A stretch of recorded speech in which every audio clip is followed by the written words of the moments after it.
what else to say other than I think that going through this first map, we're going to have a good idea. I expect kind of a knockout, drag down fight between these two. Absolutely.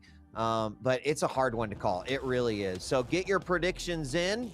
Really important. I'm curious to see what Twitch thinks. And right now, it's pretty much in vengeur's side. So, Dan, why don't you take us away? Starting over on the American, on the EU server. vengeurR coming in hot from above. Yes, DaHanG gets both major items and gets the frag. vengeurR did a lot of damage, but pretty good start for DaHanG considering he switched up both items. Now, you can see the intent from vengeurR though, just went full-on aggressive. Tribot's good, he's going in here. No items, but has a lightning, and that is all he needs. I do not think DaHanG expected that with such what I would say is absolutely a good start for him. He unfortunately fell a little short there as vengeurR was absolutely, I mean, that initial tri-bolt blast that came out was devastating. And then I think DaHanG was like, oh no, my options are very limited at this point. Wasn't expected to see that come out of his back pocket, but it did. And we're now tied up 1-1 in our first minute. And immediately after that exchange of frags, Dan, things slow down. Not surprising to see vengeurR now controlling that middle area, something that we see very often. Both players in a position to go for that heavy. DaHanG is on top of it. vengeurR trying to fire away at those rails. That pixel perfect rail coming out by vengeurR, and he will grab the mega. And we might have a fight here yet again in the middle. Yeah, settling down, sussing each other out. There is a little bit of a split on the items. Not enough for somebody to capitalize just yet, but that rail will open up the door for vengeurR to commit on this heavy. DaHanG's going to stick around to try and do some damage. Hearing vengeurR there, who actually rockets us back. Ooh. Great rail onto DaHanG, who obviously did not expect that maneuver, and he has been bullied off of these items. And the sheer confidence in just going for that, the rocket jump, the horizontal rocket jump into the rail, and what a flick rail it was, and then actually circling back for that heavy, and now vengeurR is in full control right now. DaHanG looking for an opening and is in a rough spot, gonna have to force out the peeker, but now in this corner, vengeurR knows exactly where he is. Wow. LG comes out easy frag for vengeurR, and he takes the lead 2-1. 2-1, clean frag, and he's got both items on lock. DaHanG hasn't got a rail, so that he can't contest this. He doesn't want to come charging in to give the frag away, and vengeurR wants to do some damage before he even gets there. Defending the T-Con, DaHanG just wants some information at this stage. Doesn't want to take any unnecessary damage, and he's got that timing. Mission accomplished. vengeurR's going in aggressively, big burst damage, but nice retaliation from DaHanG. The rail's there as well. This is looking good for the Italian. You know, we talked about which player is going to have to adapt to which player's style, and right now I have to say that DaHanG is being forced to adapt to vengeur's high energy play right now. He is all over the place. He's making those positional and taking those positional risks in order to hit those rails, those rockets, etc. And so far, it's working out quite nicely for him. Having to deal with peeker, actually misses the rocket, takes a little bit of damage, but not enough to be in danger. Once again, that tri-bolt doing a huge amount of damage to DaHanG, and then on the run, DaHanG dropping out for the bubble. Another easy frag for vengeurR as he waits patiently to see what DaHanG is going to do and capitalizes very nicely. And then Dan, once again, in control right now, about tripling the amount of power-ups pickups that he's been able to get. These major items are certainly in the hands of vengeurR. And you can see DaHanG already taking a little bit of switch in momentum, realizing he needs to be more proactive in engaging vengeurR outside of the items just to do some damage. He's done a fair amount here, which is why he's pushing in. And vengeurR actually respecting that is going to back off and just trying to deal some damage. So great response from both players. DaHanG switching up the tempo and vengeurR just respecting that. But as it was this morning, I'm really enjoying how aggressive but selective vengeurR is being with those offensive capabilities, and he's catching DaHanG off guard and pressuring him, but it still is only 4-1. Yeah, and you know, that's still a great place to be in a matchup with two players like this. Also, just have to point out vengeur's use of that tri-bolt, really kind of using it, especially when DaHanG is trying to position there in the middle. He's done a considerable amount of damage with that, and I'm looking right now about 265, and overall that does represent 20% of the damage that he has done. Rails getting exchanged yet again as the Mega is up, and for the first time in a while, DaHanG gets a chance to put his hands on it. Bounces his opponent with a rocket there, but vengeurR not slowing him down. Finally, a rail from DaHanG. That one might slow him down just a little bit as he sees his opponent go through that jump pad, tries to land a rail through the window. And vengeurR will live to see another day. An opportunity there for DaHanG, but I think he'll just be happy having a little bit of control in this match. Yeah, but as you say that, he's eating plenty of spam around these corners. And the great rail, that means he will win the Mega. DaHanG even tries to get it, hits the rail, but at what cost? He's giving up another frag just before the heavy as well. He doesn't have the weapons now to contest for this, so just a little bit of machine gun through the archway, but it's not going to be enough as vengeurR is settling into his stride. Looking really good for the money so far. Some nice rockets coming out from vengeurR. These rails are just insane. The percentage doesn't look that high, but I think he's hitting those rails that are absolutely the most important. He's also not afraid to throw them out, whether he's going to hit them or not. He does steal away the Mega. Oh my God, the positioning with the orb to get the frag. Beautifully done. Now a 5 frag lead for vengeurR, and he is also going to get the heavy. Once again, he's on 8 heavies, 8 megas to DaHanG's 4 heavies and 3 megas. Again, it's just the speed he's playing at. He's forcing DaHanG into situations he's uncomfortable and doesn't want to be. He's gone super early just to try and contest for this Mega. He hasn't got the stack, but he's done enough with that spam of the tri-bolt to force vengeurR away. But again, high risk, high speed play. And again, it's reminiscent, as you said, of him trying to build towards that Rafa style, where he's putting all of the pressure onto his opponents. And I like that, especially when a player kind of calls out, this is what I want to do. He catches DaHanG throwing out the peeker. DaHanG did grab that heavy, but again, some defensive rockets pretty much equalizes things. vengeurR repositioned at the middle. The Mega is about to be up, and an incredible rail coming out, and that is also going to come with a free Mega health in the box. And now he takes a 6 frag lead against his opponent. And with 10 seconds left, we will be down to 3 minutes left in this game. vengeurR, though, trapped down below, tries to get out with the orb, and DaHanG does get back on the board. 3 minutes is a lot of time, but DaHanG needs to really pick up the pace right here. Yeah, it is a lot of time, but you also have to have clean frags, because we know, and we've seen the potential of vengeurR just to come straight back at you, and he will not relent with the pressure. He's already back in for this Mega, and DaHanG hasn't got the right weaponry out, and he's not even going to get the frag. He's not even going to get the item weed. Yeah, and I mean, that's it. Just stopping him short, right? I mean, you get that frag, it gives you the opportunity to move in, maybe convert a frag, start taking away some of these major items. In this case, completely shut down by vengeurR. Almost a beautiful midair coming out right there. And with 6 frags separating these two, vengeurR has to be feeling pretty comfortable at this point in time in the game. To your point, he has not let up at all, even when DaHanG has gotten the frag. Some great mid-range LG as well. What can't this guy do, Dan? He's just feeling it today. He's just on his game. Everything he's doing is working out. He's just hitting all of these beautiful shots. And when your stars align, it just feels so good and so easy. And that's how he's making it look.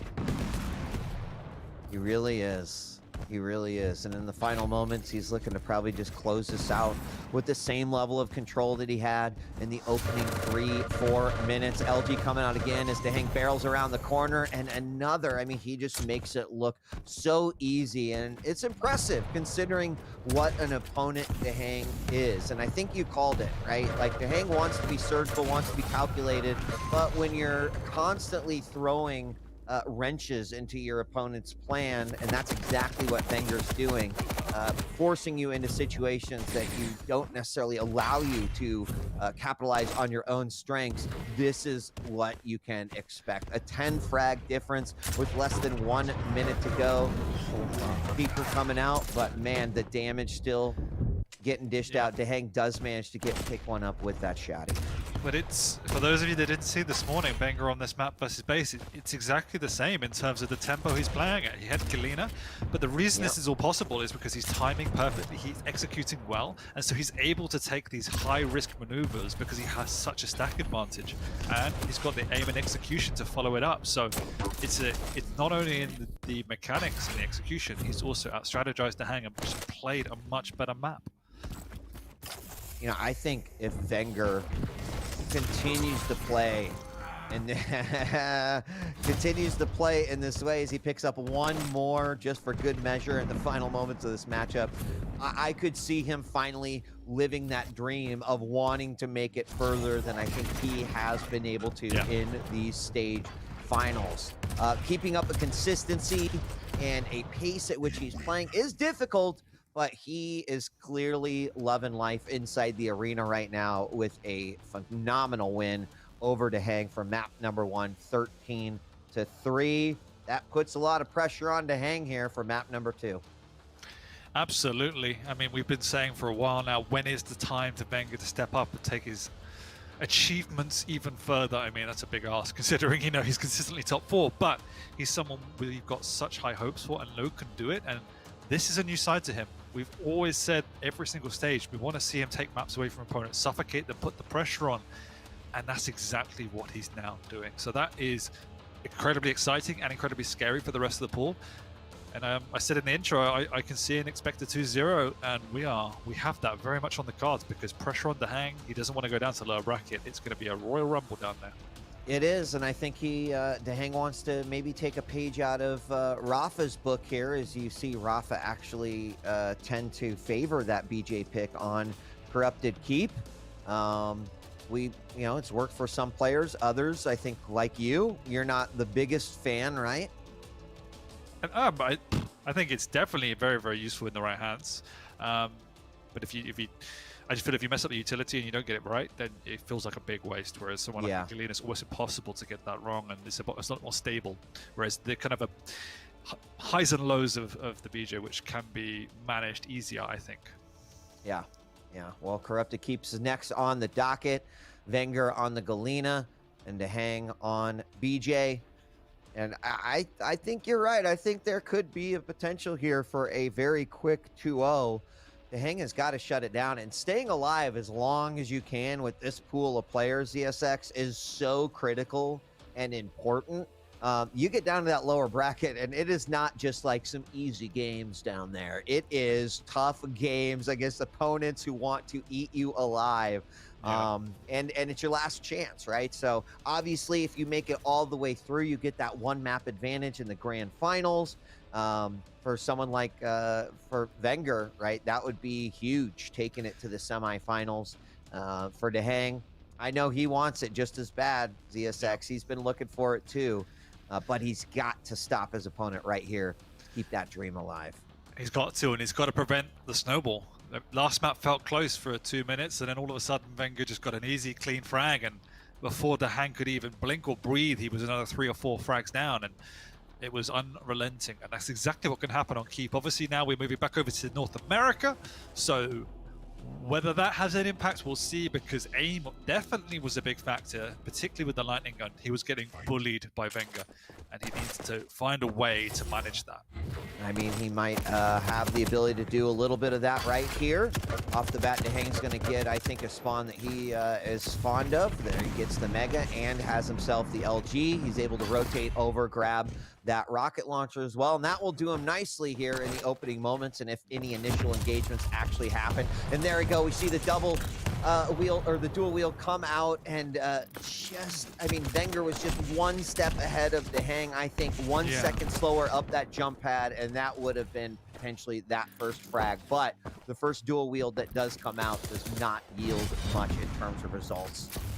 Little bit confused by DaHanG's decisions there, giving up that spawn, the advantage of that spawn so readily. You could control that rocket launcher for a large period of time and punish your opponent, but he's given up position, went aggressive, blew his load with the dual wheel for no reward, and now to come back in find something here. He's popped it again a little bit early, and vengeur's just chipping away from above, doing a lot of damage. He will get the item, but he eats a full rocket as well, which signals the aggression for vengeurR. He's going over across, but again, he's a little bit late. So we're going to stabilize now. A little bit of errors from both players. Yeah. Unusual decisions. Yeah, I mean, DaHanG, although eating that full rocket, did set himself up to at least have a reasonably high stack by picking up that heavy. And unfortunately, just not getting the same amount of damage done, I think, that he wants to. And so far, dual wield does not really come out with any positive results. There is another pickup of that Mega, going to make his way over to the heavy. And I like what vengeurR is doing. He knows that he doesn't have direct means to take over these major items.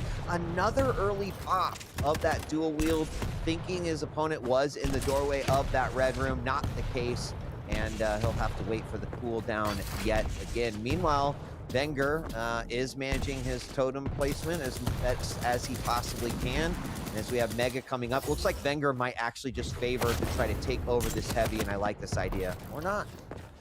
At the moment, DaHanG is controlling the items, but getting completely outmaneuvered, outpositioned. He's barely laid a glove on vengeurR with only 200 damage to vengeur's 750. And he's going to go down here as that big rocket, and wow, I mean, there you go. 2 minutes of grind, 2 minutes of work, and he's already lost the lead. vengeurR played like a masterful stroke right there. Set up a bit of a trap here from DaHanG. He's got the dual wield, but he actually... Oh my rocket somehow doesn't do anything. Even in rocket bounces, vengeurR finds a little bit of luck as he manages to fly through the window, narrowly missing a mid-air, and will get that first frag. A second frag as he gets LG damage on the way down, follows up, and off of the spawn, DaHanG does pick it up, but not a clean frag by any means. He's in the danger zone. He's got to be very careful here. Those 225s in the red room are not there for him, and he's spent an awful lot of time in here. A little worried. He does pick up that light and now will make his way over to the heavy, but he's going to be taking on this fight very, very weak, giving vengeurR the advantage. DaHanG has to disengage from there and find another way to try to crack this egg. No, absolutely. It was probably better that vengeurR did die in that situation, just as you said. Wow! The reads from vengeurR again, playing at such a high tempo. As now he's got full control. The duel comes out again. It's been virtually useless in this duel so far, and vengeurR will be able to clean up and stabilize just before the Mega. And she will forfeit it in favor of damage as DaHanG is down there spamming away. But if he can test for this Mega, that's not going to be the right choice. I mean, the heavy, sorry. Right now, damage is 700 points in favor of vengeurR, and I feel like he is sort of in black ops mode. DaHanG rarely getting sight of his opponent. A lot of damage he is not able to find and dish out. vengeurR picks up another one, and vengeur's also been walking away from these frags pretty clean. And not huge amounts that lets him be overly aggressive, but enough that DaHanG is not necessarily going to just rush him off the spawn and make something happen. DaHanG does get rid of the totem at the top of the statue, and now anticipating vengeurR going for those 225s.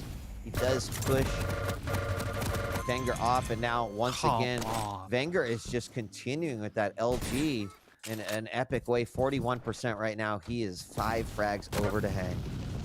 It feels like DaHanG's at panic stations and a little bit desperate with some of these pushes he's having, and there you go, perfect timing, so that works out nice. But again, vengeur's always in position to deal damage, and he's quite happy for DaHanG to take these items because vengeur's got the high ground, vengeur's got the weaponry, and DaHanG's coming out worse for wear every single time, and he's pushing in through these doorways into vengeur's absolutely precision LG and just not doing enough damage. vengeurR continuing to roll that top level. DaHanG is waiting on top of that heavy. He knew exactly where vengeurR was, and there's kind of a blind spot exactly where DaHanG was sitting. Of course, when you're down by 5, standing still is not necessarily going to win you the game, but he's trying to make smart, calculated decisions here. Does steal away that heavy, which could set up a battle here at the Mega. Totem replenished at the top of the statue. DaHanG is going to come in, but instantly stopped short by vengeurR. His map awareness, and has just been off the charts. Yeah, I was about to say the same. It feels like he's got DaHanG on a leash. He's living in his head rent-free because he's permitting access to items and just absolutely destroying him in the process. Once again, DaHanG's just standing on it. And vengeur's like, sure, you could take it. I will just nullify the entire pickup, back off, and take the rest of the resources instead. Another 10 seconds. Totem at the top, taken out. DaHanG coming down. Easy LG. The dual wheel comes out, but again, doing very little damage. Not as effective as he needs that to be. He's really looking for an opportunity to maybe catch vengeurR off guard and really melt him down. It just has not happened a single time. I mean, you'd think just by laws of averages, Dan, that you know, one of these would play out in DaHanG's favor, but I think it goes to show just how smart vengeurR is in his own positioning when he's choosing to fight and when he's choosing to disengage. And that's the exact point where it's the alpha play. He's like, this is my time, this is my item. You saw the double rocket jump to heavy. He just asserted dominance and said, this is my item, get the hell away. And DaHanG has to respect that. He hasn't got an answer at the moment. He's in place, he sees the dual wield. vengeurR doesn't matter, I'll just skirt around and hit a full rocket and back off. And then, once again, another useless dual wield. Yes, he got an item, but at what cost? DaHanG's literally got half the damage of vengeurR in this duel so far. vengeur's LG continue to be on point. DaHanG looking for open opportunities there. He does get vengeurR down very, very low. Can he capitalize on this particular situation?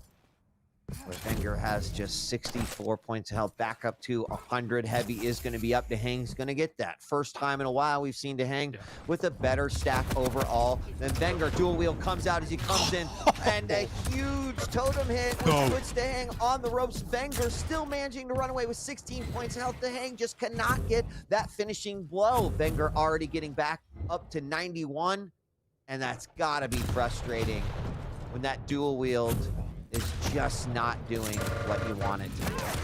If he doesn't get a frag here, he would be with no hope. But he does get a frag, 2 minutes to go. Good rocket off the spawn, he gets him through. He needs another frag now, and it has to be clean because they're chipping away. The Mega's up soon, but not soon enough. vengeurR might be able to do a bit more damage with the lightning gun, but DaHanG's in position for the Mega, but can't get it! Unreal. And vengeur's gonna get that one right there. Actually, DaHanG come barreling back in, putting his own life at risk. And I mean, he has to at this point. He's down by 5. You don't play passive if you want to try to win. DaHanG's going to do just that. Turns on the aggression, pulls out the dual wield with the nails, and he does manage to make it a 4-frag game. But with 90 seconds left to go, vengeurR, I think this is one of the situations where vengeurR keeps that pressure on, the same amount of pressure he has applied all game, and does not necessarily say, I'm in the lead, I'll go into offensive mode. That does not seem to be the strategy here. And he's in the back hallway. 2 perfectly placed rockets to make it 3 to 8, 5 frags separating these two once again. If that's not a sign for you to get out the server, I don't know what is. I don't know how he did that, but that is game over for DaHanG as he tried his hardest to chase down vengeurR and just decided to eat 200 damage in the process. This will be another frag for vengeurR. What? I don't know what to say. I really don't want to say. I mean, we should be saying that vengeurR looks phenomenal this weekend. Whatever he decided to do over the last couple weeks between regulation play and now, it was right. He chose the right things, whether it was training, whether it was taking it a break, whether it was going hard. It obviously paid off for him with a 10-4 scoreline. vengeurR taking these 2 maps by over 10 frags in map number 1 and 6 frags here in map number 2. This is a statement, Dan. A really, really loud, strong statement. It really is, and again, this is just a side of vengeurR we haven't seen. Just brutal. In the past, he would win these games, but it was a lot closer, where he would manage the duel and do it expertly, but here he's just gone alpha, and he has just said, this is my tournament. And I felt DaHanG looked a little bit clueless, and it's not often you can say that. And the reason is because vengeurR was playing so well on the offense, so well on the defense, that DaHanG, sure, he was taking items, but he couldn't even lay a glove on vengeurR, and it was just truly masterful positioning.